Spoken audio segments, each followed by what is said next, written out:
Kung yun ang kamag-anak mo, itatakwil mo talaga. So, mga kapatid, sa pagtunog ng trompeta, mga kapatid, yung tinatawag ng fountain of youth, na kung saan ay sinasabi ng mundong ito na hinahanap nila, hindi nila matatagpuan. Huli na sila. Ang lahat ng yan ay enjoy ng lahat ng tao tumatawag sa pangalan ng ating Panginoong Hesus Kristo. We found it! Hallelujah!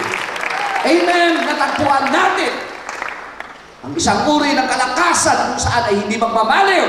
Kahit 1 million years na nakaraan. Hallelujah! Amen! Samantalang yung mga kapanabayan natin sa buhay na ito na umayaw sa Panginoon, nandoon sila naghihirap sa kabilang bako. Ikaw, enjoy na enjoy ka sa buhay. Oh, hallelujah. Amen. You will live like a king. Hallelujah. Why? Sabi ng Bible, King of Kings. Ang king doon ay si Jesus. Ang kings doon, ang plural, ay ikaw at ako. Hallelujah. King of Kings, you will live like a king. Hallelujah. Pagdating ng rapture, pagdating ng pagtunog ng trompeta, mamumuhay ka, hindi bilang mahirap. Kundi mamumuhay ka bilang tunay na anak ng Diyos. You will enjoy everything. Hallelujah. Na pinanganak mo ng Diyos para sa kanyang bayan. Hallelujah. Amen. Oh, hallelujah. Hindi biro ang gagawin ng Panginoon sa atin. Sa kabilang bakod, grabe ang paghihirap nila. Pag naglalakad ka at halimbawa, tumingin ka sa ibaba at medyo nakita mo, naku, nandun si pitbahay ko yan eh.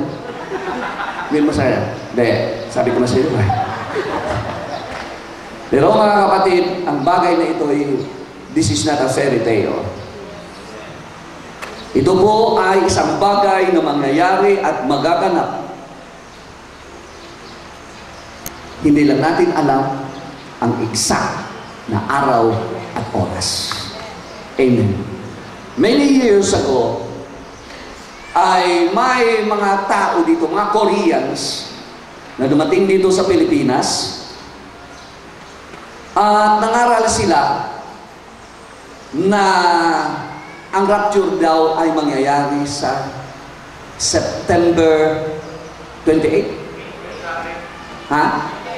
28. September 28, tama ba ko doon? September 28, 11 o'clock. Mayroon pang oras. Mayroong date, mayroong oras. Alam mo po, ang iba na nadaya ng teaching na yun, sila po ay nagbenta ng kanilang mga ari-arian. Ibinigay nila doon sa namumuno sa kanila. Dahil ang sabi sa kanila ay sa ganitong petsa at ganitong oras, aalis na tayo, evacuation time, akyat na tayo sa langit. Alam niyo po, ng time na yun, naalala ko, nagsalita ako sa Baclaran, nasa DWXI ako ng time na yun. Pauwi ako, nandun ako sa bus, mga malapit na mag-11 o'clock, hindi ako nag-aalala. Biglang tumunog ng trumpeta. Alam ko, ang katuruan na yun ay isang bulaang katuruan. Naalala nyo, meron din isang church, pero apostate church, hindi bahagi ng body of Christ, sa Davao. Okay? Na, ng year 2000, sinabi niya, darating si Jesus, kaya ang kanilang mga members, galing ng Hong Kong ang iba, iba't ibang bansa, nakaputi sila lahat. Umakyat sila sa isang bundok doon sa Davao at nag-antay hanggang sa tumunganga sila lahat dahil hindi tumunog ang trumpeta. Hiwalang nangyari. Ang kanyang leader ay nag-isip kung ano ang susunod na gagawin niya para mapagtakpan niya ang kanyang pandaraya o ang kanyang kamalian. Dahil naka-invento siya. Anong sabi niya? Kaya pala hindi dumating ang aking inaantay kasi dumating na pala sa aking katauhan. Kaya siya daw ang seed of the woman. He is the way, the truth, and the life. Yun ang simula ng grabing kamalian ng Dabawinyo na yan. Okay.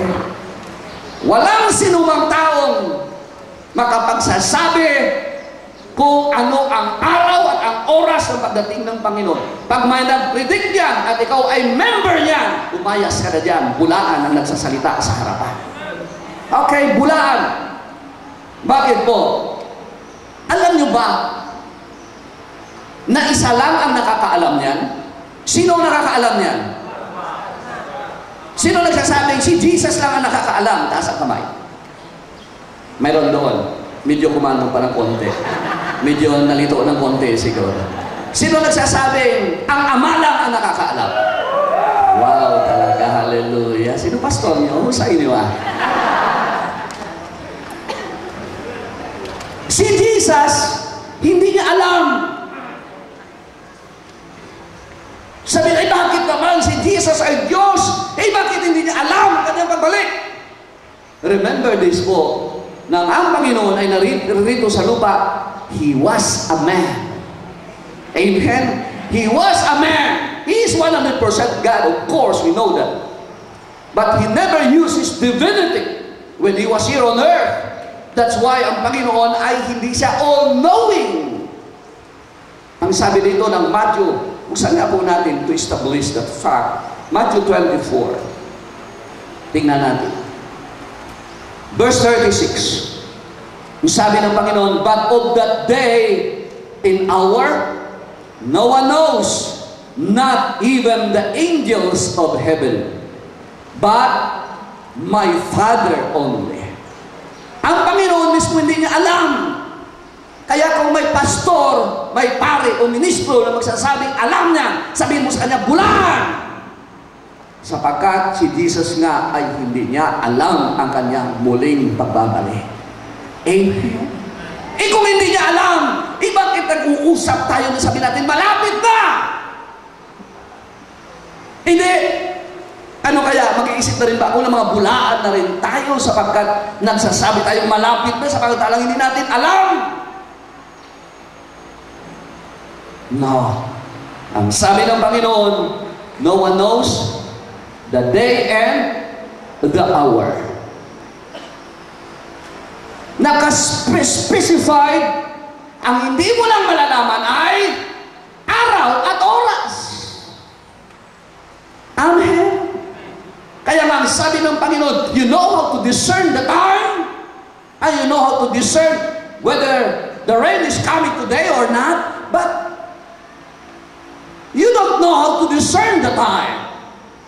Hindi ka discern kung hindi mo alam ang kapanahunan. Nang ibig sabihin ng kapanahunan, anong ang oras, ay darating ang Panginoon na tutulog ang trompeta. Hallelujah. At kailangan malaman mo yun. So we're talking here of the signs of time, na pag nakita mo ito, sabi ng Panginoon, that generation, sabi ng Panginoon, will not pass away till all these things be fulfilled. At ang generation na sinutukoy ng Panginoon diyan ay it was not their generation. He was talking of the generation that will see the signs. And sabi niya, that generation who sees the fulfillment of the prophecy, that generation will not pass away. At mga kapatid, I tell you, wala na ibang generation. This is the generation. Amen. This is the generation. Sapagkat, alam niyo po ay ang lahat ng mga tanda bago dumating ang Panginoon naririto sa ating panahon. Kung nagbabasa ka lang ng Biblia, malalaman mo na talagang maigsi ang oras na naiiwan sa atin. Maliban hindi ka nagbabasa ng Biblia. Dahil maraming Kristiyano nakikinig, hindi nagbabasa ng Biblia. That is your responsibility. I cannot read the Bible for you.